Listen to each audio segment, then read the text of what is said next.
الحمد لله نحمده ونستعينه ونستغفره ونؤمن به ونتوكل عليه ونعوذ بالله من شرور أنفسنا ومن سيئات أعمالنا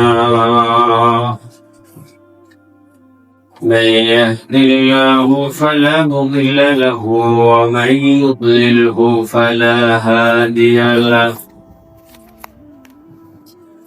وأشهد أن لا إله إلا الله وحده لا شريك له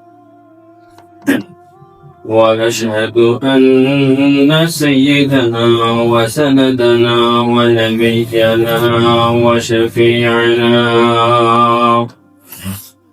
وحبيبنا ومولانا محمدا عبده ورسوله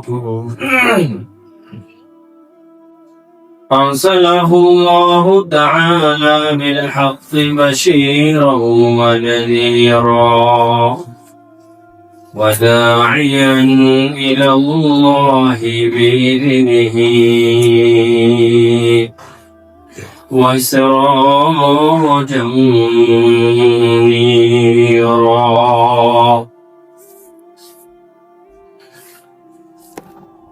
أما بعد فأعوذ بالله من الشيطان الرجيم بسم الله الرحمن الرحيم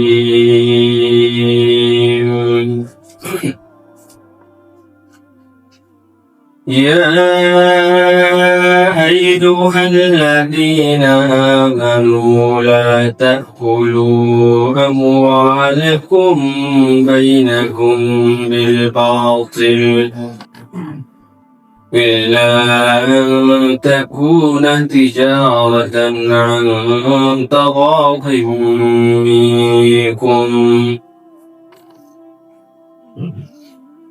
وعن أبي هريرة الرقشي عن عمه أن رسول الله صلى الله عليه وسلم قال لا يحل مال امرئ مسلم إلا بطيب نفس منه رواه البيهقي في شعب الإيمان صدق الله مولانا العظيم وصدق رسوله النبي الكريم ونحن على ذلك من الشاهدين والشاكرين والحمد لله رب العالمين شكرا لكم اللهم صل على محمد وعلى آل محمد كما صليت على إبراهيم وعلى آل إبراهيم إنك حميد مجيد اللهم بارك على محمد وعلى آل محمد كما باركت على إبراهيم وعلى آل إبراهيم إنك حميد مجيد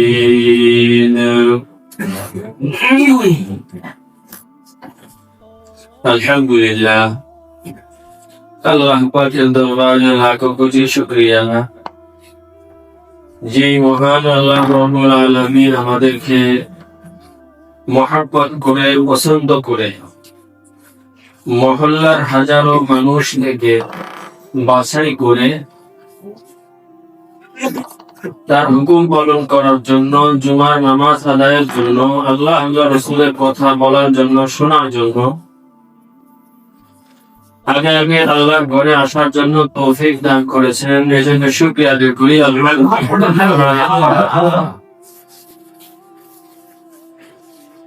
আমাদের আলোচনা চলতেছিল যে সকল বিষয়গুলো আমাদের পারিবারিক ঝগড়ার কারণ হতে পারে, যে গুণগুলো অর্জন করলে আমরা সকলেই মিলেমিশে মহাপথে বসবাস করতে পারবো, এইসব বিষয়ে আলোচনা চলতেছিল দীর্ঘ প্রায় 4-5 জুমা যাবত। ওই বিষয়ে আলোচনা করবো ইনশাআল্লাহ।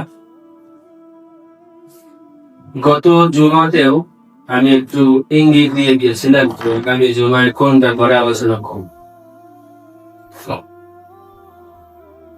আসলে বেশিরভাগ আমরা যারা মুসলমানদের অবস্থার দৃষ্টি, তাদের যে আমল চাল চলন পরিবেশ, এটা দেখে এটাই মনে হয় যে আজকে আমরা মুসলমানরা ইসলামটাকে গুটি কয়েকটা ইবাদতের মধ্যে সীমাবদ্ধ মনে করতেছি যে ইসলাম মুসলমান মানে নামাজ রোজা হজ যাকাত কিছু আমল ইবাদত এগুলো করে। যদিও এই মানুষের অনেক মানুষ এরকম পাওয়া যাবে যে তারা বিষয়টা জানে যে ইসলাম শুধু ইবাদত, নামাজ কালাম মসজিদ এগুলোর মধ্যে সীমাবদ্ধ, বরং ইসলাম এসেছে ইসলামকে, কোরআন ও হাদিসকে একটা মানুষের জীবনের প্রতিটা সেক্টরে এটা বাস্তবায়ন করা হয়েছে। আল্লাহ নবী এই চেষ্টা করে গেছেন এবং বাস্তবায়ন করে গেছেন, ব্যক্তিগত জীবন থেকে নিয়ে রাষ্ট্রীয় জীবন পর্যন্ত। বিশেষ করে আমরা যারা মুসলমান আছি তাদের বেশিরভাগ মানুষের মধ্যেই মুআমালা তথা লেনদেনের যে বিষয়টা আছে, এই বিষয়টার মধ্যে যে বিধান আছে, কোরআন ও হাদিসের বিধান আছে, মুসলমান হিসেবে আমার ধর্মের বিধিবিধান আছে, দিক নির্দেশনা আছে, সেটা মেনে আমাকে লেনদেন করতে হবে, কায় কারবার কেনা বেচা সেগুলো করতে হবে। এটা আমাদের কায় কারবার, লেনদেন, ব্যবসা বাণিজ্য, কেনা বেচা এগুলো দেখলে মনে হয় যে এগুলো আমরা অনেকে জানিও না। আসলে তো অনেকে জানি না, কিন্তু ইসলাম মুআমালা লেনদেনের বিষয়টাকে বেশি গুরুত্ব দিছে। ইসলামের বিধিবিধান সম্বলিত যে কিতাবগুলো কোরআন ও হাদিস ঘেঁটে সেগুলো থেকে যে ফিকার কিতাবগুলো লিখছে, এই কিতাবগুলো দেখলে দেখা যাবে যে ইবাদতের আলোচনা আর মুআমালাত মুআশারা, লেনদেন তথা মানুষের সাথে আচরণ কিরকম হবে, এই বিষয়গুলো যদি আমরা তুলনা করতে যাই, দেখা যাবে যে 4 ভাগের 1 ভাগ হলো ইবাদত সম্পর্কে, আর 4 ভাগের 3 ভাগ হলো লেনদেন এবং মানুষের সাথে ওঠা বসা, আচার আচরণ কিভাবে হবে এই সংক্রান্ত বিধিবিধান।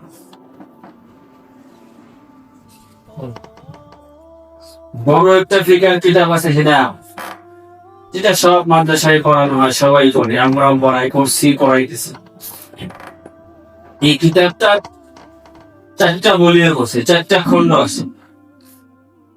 এর মধ্যে প্রথম খণ্ডের মধ্যে ইবাদতের আলোচনা করা হয়েছে। প্রথমে কিতাবুত তাহারাত, পবিত্রতা সংক্রান্ত আলোচনা, এরপরে নামাজ সংক্রান্ত আলোচনা, এরপরে যাকাত সংক্রান্ত আলোচনা, এরপরে রোজা সংক্রান্ত আলোচনা, এরপরে হজ সংক্রান্ত আলোচনা, প্রথম খণ্ড। এরপরে দ্বিতীয় খণ্ড শুরু হয়েছে কিতাবুন নিকাহ, বিবাহ শাদী সংক্রান্ত আলোচনা। এরপরে তৃতীয় খণ্ড শুরু হয়েছে কিতাবুল বুয়ু, ক্রয় বিক্রয় সংক্রান্ত আলোচনা। এরপরে চতুর্থ খণ্ড শুরু হয়েছে কিতাবুল সুফা, সুফা সংক্রান্ত আলোচনা, অর্থাৎ ওই যে কি বলে এটাকে, প্রিয়েনশন মামলা করে না, পাশের জমি যদি অন্যকে দিয়ে দেয়, তাহলে পাশের জমি হলো একটা মামলা খুলে এটা সে মূল্য জমা দিয়ে দিতে পারে, আছে না এরকম এই সংক্রান্ত বিষয় নিয়ে আলোচনা শুরু। তাহলে দেখেন, এই 4 ভলিউমের 1 ভলিউম শুধু ইবাদত বন্দেগী, আর 3টাই হলো মুআমালাত মুআশারাত তথা লেনদেন, আচার আচরণ, মানুষের সাথে কিভাবে এই সংক্রান্ত আলোচনা। তাহলে কত গুরুত্বপূর্ণ। ইবাদত বন্দেগী যতটুকু করতেছি, যদি কোনোটা ছুটে যায়, এটা আমার পূরণ করা একটা সিস্টেম আছে। নামাজ ছুটে গেছে, কোন ওজনের কারণে ছুটে গেছে, আমি কাজা করে নিব। কাজা করতে না পারলে, আমার সক্ষমতা নাই, তাহলে নিয়ম হলো আমি ওসিয়ত করে যাব আমার ছেলে সন্তানদেরকে, যে আমি মারা যাওয়ার পরে ছিল এগুলোর ফিরিয়ে আদায় করে দেওয়া হয়, এবার তো উভা করে নিব। তাহলে আশা করা যায় আমি আল্লাহ পাকের কাছে জবাব দিতে পারবো, জবাব দিয়ে একটা সুরাত আছে। কিন্তু লেনদেন, কারো আমি একটা পয়সা অন্যায় ভাবে ওই ব্যক্তির মনোদুষ্ট মনের সন্তুষ্টি ছাড়া আমি ভোগ করেছি, ভক্ষণ করেছি, ওইটা যতক্ষণ পর্যন্ত তার থেকে মাপ না নিব আমি, এটা মাপ নেওয়ার কোনো সুরাত নেই। একটা পয়সা এত কঠিন জিনিস মাপ। আমি একটা আয়াতে কারিমা আপনাদের সামনে তেলাওয়াত করেছি, সূরাতুন নিসা। সেখানে আল্লাহ তাআলা এই কথাই বলছেন যে তোমরা পরস্পরে একে অপরের মাল, একে অপরের জিনিস যে ভক্ষণ করবা, খাইবা বা অপরের জিনিস তুমি ভোগ করবা, এটা তোমার জন্য হালাল নয়, তবে যদি ওই ব্যক্তির সন্তুষ্টি চিত্তে বৈধ কোনো মাধ্যমে হয় তাহলে হালাল। এই হলো আয়াতের অর্থ, সূরা নিসার আয়াতের অর্থ। আমি আপনাদের সামনে একটা হাদিস তেলাওয়াত করেছি, যে হাদিসের মধ্যে আল্লাহর নবী সাল্লাল্লাহু আলাইহি ওয়াসাল্লাম বলেছেন, লা ইয়াহিল্লু মালুম রিম, যে কোন ব্যক্তির কোন মাল, কোন সম্পদ আরেক ব্যক্তির জন্য বৈধ হবে না, হালাল হবে না, ইল্লা বিতিবি নাফসিন মিনহু, তবে যেই ব্যক্তির মাল ওই ব্যক্তির সন্তুষ্টি ছাড়া, ওই ব্যক্তির মনের সন্তুষ্টি ছাড়া বৈধ হবে না। শরীয়তের শব্দ চয়ন কত সুন্দর। আল্লাহর নবী কি শব্দ ব্যবহার করছিলেন? ইল্লা আন ইজাজাতিন মিনহু বলে নাই, ওই ব্যক্তির ইজাজত বলে নাই, বলছে ওই ব্যক্তির মনের সন্তুষ্টি, একদম দিল থেকে মনের খুশিতে যতক্ষণ পর্যন্ত না দিবে, এটা তোমার জন্য বৈধ হবে না, হালাল হবে না, হারাম হবে।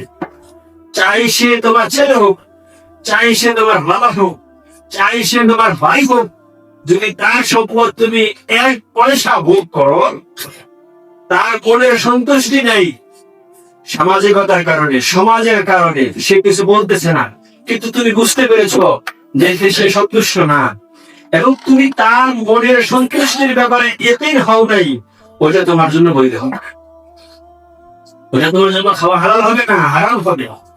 এই জন্য বাবারা, ভাইরা, আমরা তো অনেকে আছি মাশাআল্লাহ বড় বড় হারাম থেকে বাঁচি, সুদ খাই না, চুরি করি না, ডাকাতি করি না, অন্যের মাল অন্যায় ভাবে আমরা নিব না, এগুলো থেকে বাঁচবো, এটা হারাম।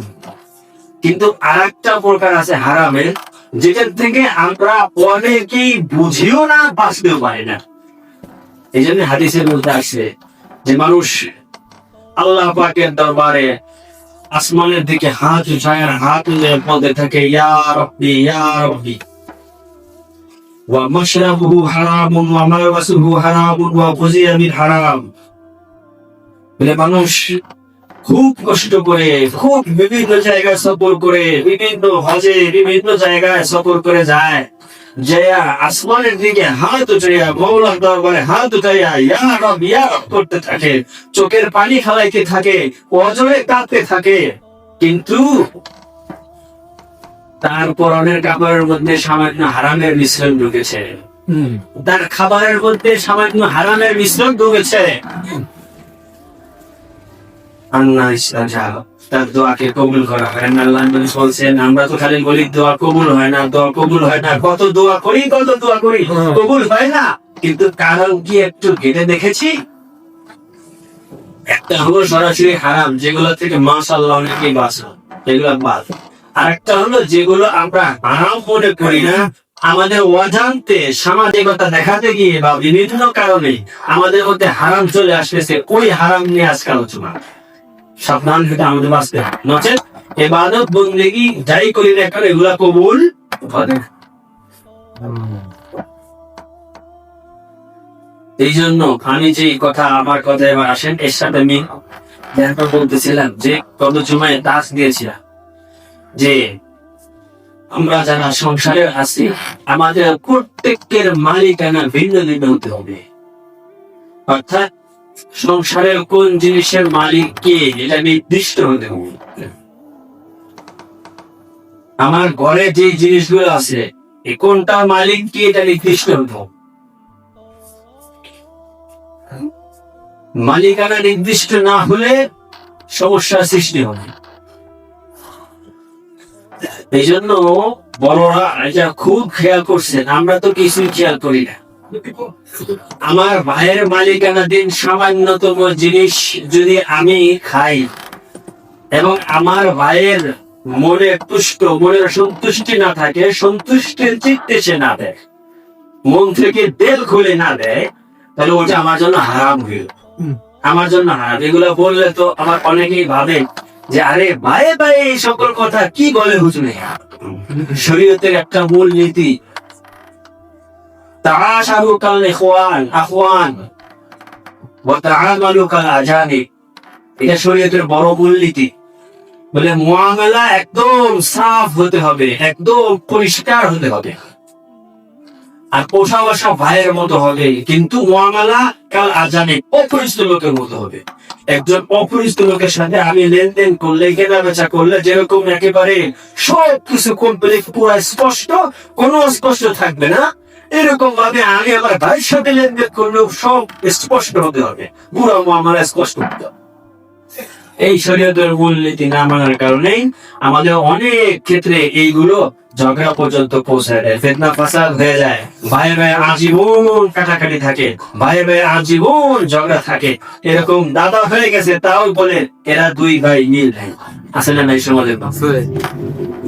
এই জন্য আমাদের খুব খেয়াল রাখতে হবে মিল গিয়া, ওই যে বললাম অন্যের মালিকানাধীন সামান্য কিছু চাই, আবার বিবির হোক, তার মালিকানাধীন যদি একটা কিছু আমি ভোগ করেছি তার মনের সন্তুষ্টি নাই, তাহলে এটা আমার জন্য হারাম, আমার মধ্যে হারাম গতি পেল। সুদ খাইলে যেরকম হারাম ঢুকলো, চুরি করলে যেরকম হারাম ঢুকলো, ওইরকম একটু হারামের অংশ আমার মধ্যে ঢুকে গেল। এই জন্য সাবধান, কোন জিনিসের মালিক কে এটা নির্দিষ্ট করে দিতে হবে। আপনার সংসারের কিসের মালিক, আমরা বউকে জিনিস দিই, স্মরণ দিই, এগুলো দিই, নির্দিষ্ট হইতে হবে এটার মালিক কে, এটার মালিক কে। আমি কি বউকে মালিক বানাই দিলাম কিনা? যদি মালিক বানাই দিয়ে থেকে তো সে মালিক হয়ে গেছে, এটা তার হয়ে গেছে, পরবর্তীতে ফেরত আমার জন্য বৈধ হবে না, জায়েজ হবে। একসাথে ব্যবসা বাণিজ্য করলেও নির্দিষ্ট হতে হবে কার কতটুকু মালিকানা, কার কতটুকু বংশ, এগুলো সব নির্দিষ্ট হইতে হবে। একসাথে আপনি ব্যবসা করতেছেন, আপনি বড় ভাই আর ছোট ভাই, বড় ভাই একটু বেশি নিল 1 টাকা, কিন্তু ছোট ভাই এটা তার মনের সন্তুষ্টি নাই, ছোট ভাই মনে মনে বলে বড় ভাই বেশি ভোগ করতেছে, বলে বড় ভাই হারাম ভোগ করতেছে। এই জন্য যদি ছোট ভাই সন্তুষ্ট চিত্তে দিয়ে দেয় তাহলে সেটা ভিন্ন কথা। এই জন্য আমাদের বড়রা খুব খেয়াল করতেন যে মালিকানা এটা খুব কি হইতে হবে, ভিন্ন হইতে হবে। ওই যে বলছিলাম যে প্রকারের হারাম আমাদের মধ্যে আসতেছে খেয়ালও করতেছিলাম। মুফতি শাহ রহমাতুল্লাহ আলাইহি তাফসীরে মারিফুল কোরআন লিখছেন, আরো বহু কিতাব লিখছেন, অনেক কিতাব লিখছেন। মুফতি শাহ রহমাতুল্লাহ আলাইহি উনি যেদিন ইন্তেকাল করলেন, ইন্তেকাল করার পরে হযরত হামিদ রহমাতুল্লাহ আলাইহি একজন খলিফা ছিলেন ডাক্তার আব্দুল হাই রহমাতুল্লাহ আলাইহি, উনি সমবেদনা জানার জন্য তার বাসায় আসছেন। উনিও দুর্বল, একেবারে দুর্বল হয়েছে। আসার পরে আগের যুগে আমাদের যারা বুজুর্গরা ছিলেন তারা অনেক হাকিমি ওষুধ ব্যবহার করতেন, হেকিমি ওষুধ ব্যবহার করতেন। তো এক ধরনের ওষুধে খামিরা বলে, খামিরা ইউনানি ওষুধ, এটা খাইলে শরীরে শক্তি হয়, বল থাকে, এগুলো উনি খাইতেন। তো ওনার ক্রমে এইটা আছে, তো উনিও দুর্বল, ওনার ছেলেরা বলতেছে যে হযরত আপনি অনেক দুর্বল হয়ে গেছেন, আমার আব্বা জান রহমাতুল্লাহ আলাইহি এটা খাইতো হাকিমে ওষুধ, এটা আপনি একটু খেয়ে নেন, পান করে নেন, তাহলে আপনার একটু সাময়িক হলে একটু শক্তি আসবে বা একটু ভালো লাগবে। তখন উনি বলছেন যে দেখো, এটা তো তোমার আব্বার ছিল, ভালো করে শুনবেন সবাই, আমরা সমাজে কোন পথে আছি, কতটুকু খেয়াল করতেছে, কি অবস্থা আমাদের, এটা ভালো করে আমরা একটু খেয়াল করে শুনি। তো উনি বললেন যে দেখো, এই খামিরা, এটার মালিক এখন আর তোমার আব্বা নাই, এটার মালিক তো এর ওয়ারিস যারা তারা হয়ে গেছে, এটা তো আমার জন্য খাওয়া বৈধ হবে, আমি কিভাবে খাবো? এখান থেকে যে এক চামচ ঔষধ আমি খাবো, এটা আমার জন্য খাওয়া বৈধ হবে না। আজকে আমি যে খাইতেছি, চাইতেছি, কি খাইতেছি, কোথায় চাইতেছি, আর চোখ জেল করে দেখেছি? প্রত্যেকটা ওয়ারাসা, প্রত্যেকটা ওয়ারিস যারা আছে, যতক্ষণ পর্যন্ত মনের দুষ্ট অন্তর থেকে অনুমতি না দিবে, ততক্ষণ পর্যন্ত ওই সম্পত্তি ভক্ষণ করা কারোর জন্য জায়েজ হবে না, হারাম হবে। একজন লোক মারা গেছে, তার যারা যারা ওয়ারিস আছে, মেয়ে আছে, ছেলে আছে, যারা যারা আছে, সকলের সন্তুষ্ট চিত্তে যদি আপনাকে একটা পয়সা বা একটা টাকা দেয়, ওইটা আপনার জন্য বৈধ হবে। আর কেউ একজন যদি তার সন্তুষ্টি না থাকে, ওই খানা এবং ওই টাকা আপনার জন্য হারাম হবে। সাবধান, বুঝে কাজ করে। সমাজে আল্লাহ পাক আপনাকে বড় বানাইছে, আপনার কথা শুনে, আপনার বংশের লোকরা আপনার কথা শুনে, এগুলা খেয়াল করেন। আপনিও হারাম খাইতেছেন, সমাজের মানুষকেও হারাম খাওয়াইতেছেন, এমন যেন না হয়। তখন ওনার ছেলে তো আলেম, মুফতি শরীফ সাহেব রহমতুল্লাহ ছেলে আলেম, আল্লামা উসমানী দামাত বারাকাতুহু আলিয়া, অনেক বড় স্কলার, অনেক দুনিয়াব্যাপী যার শোনা। আমাদের দেশে অনেক আগে একবার আসছিল বাংলাদেশ ব্যাংকের গভর্নরদের সামনে ইসলামী অর্থনীতির উপরে 1 ঘন্টা কতক্ষণ সময় ইংরেজিতে বক্তব্য দিয়েছিল। আমাদের দেশে গভর্নর সাহেব হয়রান হয়ে গেছে, হুজুররা এত অর্থনীতি বুঝে কেন, হয়রান হয়ে গেছে। তাই ইংরেজিতে বহুত বই আছে, বহুত বক্তব্য, বহুত লেকচার আছে, আল্লাহ ইসমাইল দামাত বারাকাতুহু আলিয়া। তো উনি বলতেছেন যে হযরত আমার আব্বার যে কয়জন ওয়ারিস, আমরা সকলেই মালিক, অতএব আমরা নিজেরা সকলেই মালিক, এবং সকলে এখানে উপস্থিত সকলেই বলতেছে অনুমতি আছে, আপনি খান। এরপরে ডাক্তার আব্দুল হাই রহমাতুল্লাহ আলাইহি সেখান থেকে 1 চামচ ওষুধ খেয়েছে, আর এখানে এর আগে খান। এবার বুঝেন মুআমালা কাকে বলে। এই জন্য বাবারা, আমরা তো অনেক বড় বড় হারাম থেকে বাঁচতেছি, মাশাআল্লাহ। এখানে অনেক লোক পাওয়া যাবে, প্রায় অনেক লোক পাওয়া যাবে যেটা যদি সরাসরি সুদের কথা বলে 1 টাকাও খাবে, খায় না। সরাসরি চুরি করে আনছে বলে 1 টাকাও সে খাবে না। কিন্তু এইসব বিষয়গুলো আমাকে কোথায় কারণে, না জানার কারণে, আমাদের অজান্তে আমাদের ভিতরে হারাম গুলো ঢুকে যেতেছে, আমাদের খবর নেই। এই জন্য মিল্কিয়াত, মালিকানা নির্দিষ্ট হইতে হবে, কে মালিক কোনটা, এবং তার সন্তুষ্টি ছাড়া সেটা বর্তমান করা যাবে না। এই জন্য নিয়মগুলো মৃত্যুর পরের সাথে সাথে ওয়ারিসদের মাঝে তাদের মিরাজ গুলো তাদের বন্টন করে দেবেন।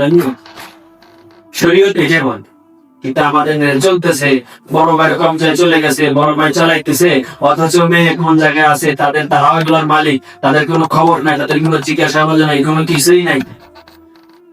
যদি মনে সন্তুষ্ট না থাকে, তাহলে এটা খাওয়া কি হবে? হারাম হবে। কি হবে? এই জন্য কোনটার মালিককে, এটা খুবই নির্দিষ্ট। বলি, উনি যখন একেবারে অন্তিম সজ্জায় শায়িত, মারা যাবেন, বয়স লোক, তো উনি ওসিয়তনামা লিখে রাখছেন যে উনি একটা রুমের মধ্যে থাকতেন, শুয়ে বিছানায় পড়ে গেছেন, যে আমি মরা অবস্থায় এই রুমে যা যা থাকবে সেটার মালিক শুধু আমি, আর এই বাসার যত যা কিছু আছে সব কিছুর মালিক ওনার স্ত্রী। এটা ওসিয়ত করে গেছে, যে সব কিছুর মালিক, বাসায় যারা থাকবে এগুলোর মালিক হবে আমার স্ত্রী। এই জন্য অনেক সময় অন্য রুম থেকে, ছেলেদের রুম থেকে, মাদ্রাসা থেকে বিভিন্ন পেয়ালা, বিভিন্ন কিছু কিতাবাদি এগুলো আনাইতেন। আইনে যখন দেখতেন, দেখা হইলে সাথে সাথে বলতেন, দ্রুত এটা আমার রুম থেকে সরাবো, দ্রুত নিয়ে যাবো, যা দ্রুত এটা আমার এখান থেকে সরাবো। উনি দেখছেন চোখের সামনে দেখছেন যে যদি একটু দেরি হইতো খুব ডাকতেন ধমকাইতেন। আমরা মনে মনে করতাম ভাই কি আবার হয়ে যাবো 10 মিনিট দেরি হইলে 5 মিনিট দেরি হইলে। উনি বলেন পরে আমি বলছি। পরে আব্বাজান একদিন আমাদেরকে ডেকে না বললেন যে দেখো আমি তো ওসিয়তনামা লিখে দিয়ে গেছি যে আমার ঘরে যা যা আছে, যে সমস্ত মাল সামান গুলো আছে, এই সমস্ত মাল সামান মালিক হলো তোমার আম্মা, আর আমি বলার সময় এই রুমে যা থাকবে ওটার মালিক শুধু আমি হব।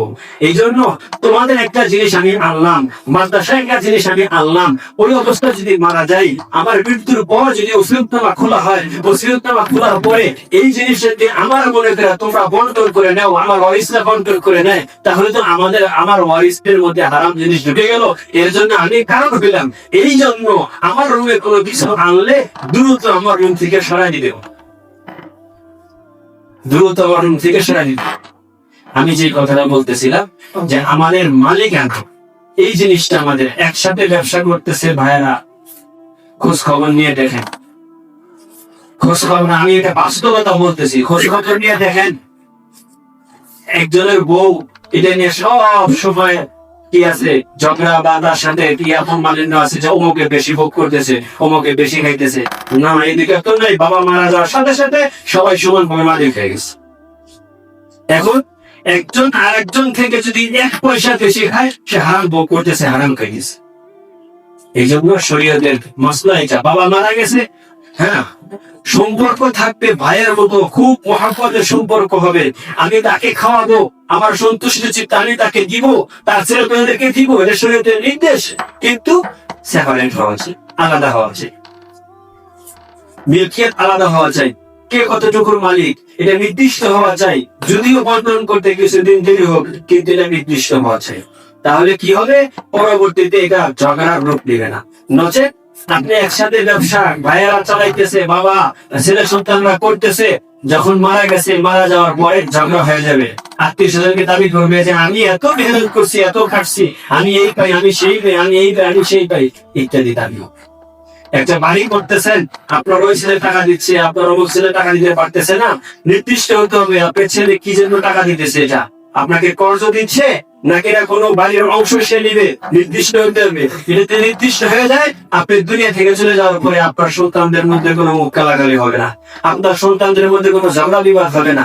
নচেত পরবর্তীতে ঝগড়া হবে। বড় ছেলে চাইবে যে আমি তো এই একটা আমি নিজেই পাই, আমার টাকা নিয়ে করছিল, ছোট ছেলেরা বলবে না আমরা সমান সমান করে ভাগ করে নিবো, সমান হারে পাবো, এই ধরনের ঝগড়া হবে। এই জন্য মিল্কিয়া মালিকানা নির্দিষ্ট হইতে হবে। আমাদের ফ্যামিলি পরিবারের মধ্যে আমি চলে গেলে যেন ঝগড়া না হতে পারে এমন ব্যবস্থা করে যেতে হবে। আমি চলে যাওয়ার পরে আমার সন্তানদের মধ্যে ঝগড়া না হয়। এখন যদিও সামাজিক ভাবে খারাপ দেখা যায়, আরে উনি কি করতেছে, এটা খারাপ না, বরং এটা ভালো, ইসলাম বলছে এটা ভালো, আপনি নির্দিষ্ট করে নেন। কোন ছেলেকে কোনো কিছু দিলে নির্দিষ্ট করে নেন, আর যদি না দেন স্পষ্ট করে দিবেন যে এই সম্পদ সব আমার, আমি যখন মারা যাব আমার ওয়ারিস যারা আছে তারা সবাই সমান হারে বন্টন করবে। তোমরা এত মেহনত করতেছো, খাইতেছো, পড়তেছো, যা ইচ্ছা তাই করতেছো, আমি তোমাদেরকে দিতেছি, কিন্তু মরার পরে সবাই ওয়ারিসটা যেভাবে পাওয়ার সেভাবে পাবে। আর যদি কাকে কোনো কিছু দেওয়ার থাকে স্পষ্ট করে আপনি দিয়ে যাবেন যে এটা অমুককে দিলাম, এটা অমুককে, যাতে পরবর্তীতে ঝগড়া না হয়। আমাদের পারিবারিক কলহর যে সমস্ত সূত্রপাত ঘটে কলেজের, এই কারণগুলোর মধ্যে এটা একটা অন্যতম। আমাদের যে জিনিসগুলো আছে, এই জিনিসগুলা বাবা মরে গেছে, যৌথভাবে চলতেছে, আর আপনি গিয়া শোনেন সামনাসামনি কোনো কথা হয় না, বিভিন্ন আত্মীয় স্বজনের কাছে বলতেছে বড় ভাই এটা বেশি নিচ্ছে, এটা বেশি ভোগ করতেছে, এটা বেশি ভোগ করতেছে, ছোট ভাইয়ের মন খারাপ, বোনদের কোনো খবর নাই, বোনদের কিছুই দেওয়া হইতেছে না, অথচ এগুলোর মালিক বোনরা নিজেও। আপনি কয় টাকা, 2 টাকা, আপনার বড় অনেক টাকা পয়সার মালিক, সামান্য কিছু টাকার কারণে আপনার সব কি হয়ে যেতেছে, হারাম হয়ে যেতেছে, আপনার বরকত নষ্ট হয়ে যেতেছে, হালালের মধ্যে হারাম ঢুকে এরকম সব মাল আপনার হারাম হয়ে যেতেছে। এই জন্য আল্লাহর নবীর কথা এই যে বলছেন লা ইয়াহিল্লু মালু মুসলিমিন, কোন এক মুসলমানের মাল অন্য জনের জন্য হালাল হবে না, বৈধ হবে না, যতক্ষণ পর্যন্ত সে তার মনের সন্তুষ্টির ব্যাপারে সে নিশ্চিত না হবে যে আমাকে সন্তুষ্ট চিত্তে সে দিয়েছে। এক বন্ধুর জিনিস আপনি ব্যবহার করবেন ততক্ষণ পর্যন্ত আপনার জন্য বৈধ হবে না, যতক্ষণ পর্যন্ত আপনি তার বন্ধুর মনের সন্তুষ্টির কথা নিশ্চিত না হতে পারেন। হ্যাঁ, যদি আপনি জানেন যে আমার এমন বন্ধু, আমি যদি তার এই জিনিসটা ব্যবহার করি বা তার এটা খাই, তাহলে সে খুশি থাকে, সন্তুষ্ট হয়, যদি আপনার একই হয়, এরকম সম্পর্ক হয়, তাহলে অনুমতি আছে, নচেত অনুমতি নেই। আপনার ভাইয়ের ব্যাপারে এই কথা, আপনার ভাইয়ের কোনো কিছু আপনি ব্যবহার করবেন, নিবেন, এটা আপনার একই হইতে হবে যে সে মনে সন্তুষ্টি থাকবে, সে কি হবে না এরকম ভাবে অসন্তুষ্ট হবে না। যদি অসন্তুষ্ট হয়, মনে রেখে সন্তুষ্টি না থাকে, তাহলে এটা আপনার জন্য হারাম। এই হারাম আমাদের মধ্যে অনেক ভাবে আমাদের মধ্যে আসতেছে। এই জন্য ইবাদত বন্দেগী তো করতেছি, নামাজ তো পড়তেছি, ওয়াজিফা তো আদায় করতেছি, দোয়া তো করতেছি, চোখের পানি বহুত খালাইতেছি, কিন্তু আসমান থেকে ফয়সালা হয়েছে। ইয়া রাব্বি ইয়া রাব্বি, আল্লাহর নবী বলছেন, আসমানের দিকে হাত তুলে ইয়া রাব্বি করতে থাকবে, চোখের পানি খালাইতে থাকবে, কিন্তু উপর থেকে কবুল করা হবে। এই যে হারামের মিশ্রণ আসতেছে, হারামের মিশ্রণ আসতেছে, কোথেকে কবুল করা হবে? এই জন্য ভাইয়ার আমাদের পারিবারিক ভাবে, আমাদের বংশের মধ্যে আমি যদি চাই আমার ছেলে সন্তান পরবর্তীদের মধ্যে এ ধরনের কোন ঝগড়া না হোক, শরীয়তের বিধান এইটাই যে আপনি সব স্পষ্ট করে দিয়ে যাবেন, সব কিছু স্পষ্ট করে দিয়ে যাবেন কোন জিনিসের মালিককে। অনেকে বলে ময়মুরুব্বী আছে, দাদি আছে, মা আছে, এরা আছে, এরা থাকতে আমরা কিভাবে এগুলো বন্টন করি, কিভাবে এগুলো করি না, এটা কথা না, এটা কথা না। শরীয়ত বলছে এগুলা আপনি বন্টন হইয়া এরপরে যদি আপনার একজন আরেকজনকে পুরাটা দিয়ে দেন, কোনো বাধা নেই। আপনার মালিক, আপনি আপনার পুরাটা তাকে খাওয়ান, কোনো বাধা নাই। আপনার আত্মীয় খাওয়াবেন, অনেক সোয়াবে। আপনার ভাইকে যত কাছের মানুষকে খাওয়াবেন, যত কাছের মানুষের কাছে ভালো ব্যবহার করবেন, এটার সোয়াব আরো বেশি। দূরের মানুষের সাথে ভালো ব্যবহার করার চাইতে কাছের মানুষের সাথে ভালো ব্যবহারের আরো হকটা বেশি, এটা আপনি করবেন। কিন্তু চাই সংসারের জিনিসের মিলকিয়াত আমাকে স্পষ্ট একদম মোতায়েন নির্দিষ্ট হইল। এই জন্য বাবার আমার কথা আজকে বলার এইটাই উদ্দেশ্য ছিল যে আমরা সংসার করতেছি, আমার ছেলে সন্তান যারা আছে এরা যেন পরবর্তীতে কোন ধরনের ফিতনা ফাসাদ বা ঝগড়া তাদের মধ্যে কোন বিষয়ের জন্য মন কালাকালি না হয়, এই ধরনের ব্যবস্থা কিন্তু এটা করে যাওয়া আমার দায়িত্ব, আমাকে করে যেতে হবে। এই ব্যবস্থা আমার নিতে হবে। আমার সাথে কাজ করতেছে আমার ছেলে সন্তান আছে, তাদেরকে ডেকে তাদেরকে স্পষ্ট করে বলতে হবে যে কোনটার মালিককে, ব্যবসা একসাথে করতেছি কতটুকুর মালিককে, পার্টনার হিসেবে করতেছে আমার বড় ভাই আমার ছেলে, নাকি না আমার মুলাজিম বা আমার কর্মচারী হিসেবে করতেছে, নাকি না আমার সাথে সেও শরীক, ব্যবসার একটা অংশ সেও পাবে। এই জাতীয় সব কিছু স্পষ্ট করে যদি আমরা রাখি, তাহলে ইনশাআল্লাহ এটা পরবর্তীতে কোনো ফিতনা হবে না, এবং কারো অসন্তুষ্টিতে কেউ কোনো কিছু খাইবে না, তার মধ্যে হারাম চলে যাবে না। আল্লাহর নবী এবং আল্লাহ তাআলা যে সূরা নিসার আয়াতের মধ্যে নির্দেশ করছেন যে তোমরা সন্তুষ্টি ছাড়া অন্যের মাল খেয়ে না, অন্যের মাল যেন তোমরা ভক্ষণ না করো, এই অন্যের মাল ভক্ষণ করা হবে না, কোরআন ও হাদিসের লঙ্ঘন হবে না। আজকে এই কোরআন ও হাদিসের নীতিমালা গুলো না জানার কারণে এবং না মানার কারণে আমাদের ছেলে সন্তান বা আমাদের পরিবারের অনেকাংশেই এরকম ঝগড়া বিবাদ হয়, ঝগড়া ফাসাদ হয়। মনে মনে মিল নেই, উপরে মিল থাকলেও মনে মনে মিল নেই, ভিতরে ঝগড়া ফাসাদ হয়ে যায়। একদিন না একদিন এটা পরবর্তীতে কি হয়ে যায়, ফাঁস হয়ে যায়, বড় আকার ধারণ করে, মারামারির রূপ নিয়ে। এই জন্য শুরু থেকে আমাদের খেয়াল করতে হবে। আর একটা বিষয় যেটা আমি বলছি, আমাদের আত্মীয় স্বজন যারা দুনিয়া থেকে চলে যায়, দুনিয়া থেকে চলে যাওয়ার পরে আপনার মহানুরূপী যারা আছি, আমি বলে যেতেছি আমার দায়িত্ব, এই জন্য আমি বলতেছি সর্বপ্রথম আমরা এটা খেয়াল করব, দুনিয়া থেকে চলে গেছে এর ওয়ারিস কারা কারা আছে, এরা এদের মালিক হয়ে গেছে। এই জন্য এই সম্পদের মধ্যে আমি বংশের মধ্যে সবার বড়, এই জন্য আমার একটা কথা মানে কর্তৃত্ব আছে। এই জন্য এমন কিছু করা যাবে না যে তাদের উপর বোঝ হয়ে যায়, তাদের উপরে কি হয়ে যায়, বোঝ হয়ে যায়। এরকম সামাজিক ভাবেও সে বোঝা বলে গয়া মাইয়া নিল, কিন্তু মনের সন্তুষ্টি নাই, এটা করা যাবে না। রাসূল সাল্লাল্লাহু আলাইহি ওয়াসাল্লাম যখন হিজরত করে মদিনায় গেলেন, মদিনায় যাওয়ার পরে একটা মসজিদের দরকার, তখন একটা খালি জায়গা আল্লাহর নবী পছন্দ হয়ে গেছে। তখন খোঁজ করে দেখা গেল এই জায়গাটা বলি নাজ্জার বলছে তখন তারা শুনে তারা এসে বললো, ইয়া রাসূলুল্লাহ, এটা আমরা আপনাকে এমনি দিলাম, আপনি মসজিদ বানাইলেন। কিন্তু আল্লাহর নবী সাল্লাল্লাহু আলাইহি সাল্লাম চিন্তা করলেন যে আমি তো নতুন এরকম হিজরত করে আসছি, সবার মধ্যে আবেগ, সবার আমার প্রতি মহব্বত, সবকিছু হয়তো এই আবেগ বা মহব্বতের কারণে এটা সামান্য হলেও তাদেরকে এরকম ভাবে সামান্যতম হলে দিতে বাধ্যর মতো হইতে পারে। এই জন্য আল্লাহ নবী সাল্লাল্লাহু আলাইহি সাল্লাম ওই জমি এমনিতে নেন নাই, বলছেন যে না, আমি নুনি, টাকার বিনিময়ে তোমরা আমাকে দাও, এমনিতে আমি নেব না। দেখেন, নেই নেই, এই জন্য খেয়াল করবে, কেউ মারা গেলে তাদের সম্পত্তি থেকে বাবার জন্য তারা করতে হবে, করতে বলবেন, করবে, অনেক কিছু করবে, মসজিদ মাদ্রাসায় করবে, মানুষকে খাওয়াবে, মানুষকে খাওয়ানো অনেক সওয়াব, অনেক বড় সওয়াব। এ তাহলে তোম হাদিসের মধ্যে আসছে মানুষকে খানা খাওয়ানো, এটা অনেক বড় সওয়াব। কিন্তু এই বিষয়গুলো একটু খেয়াল করে আমরা নিয়ম মাফিক যদি হয় তাহলে সবার জন্যই কল্যাণটা হবে। আর যদি নিয়ম মাফিক না হয়, আমরা সবাই দিলাম বোঝ চাপাই দিলাম, মনের সন্তুষ্টি হইল না, তাহলে কিন্তু সমাজের সবাইকে আমি হারাম খাওয়াইলাম, আমি নিজেও হারাম খাইলাম। আমরা খুবই খেয়াল রাখবো। আল্লাহ রাব্বুল আলামিন আমাদের কথাগুলোর উপরে নিজেদের সকলকে আমল করার তৌফিক দান করেন। আলহামদুলিল্লাহি রাব্বিল আলামিন। যারা সুন্নাত পড়িয়ে সুন্নাত পড়বো।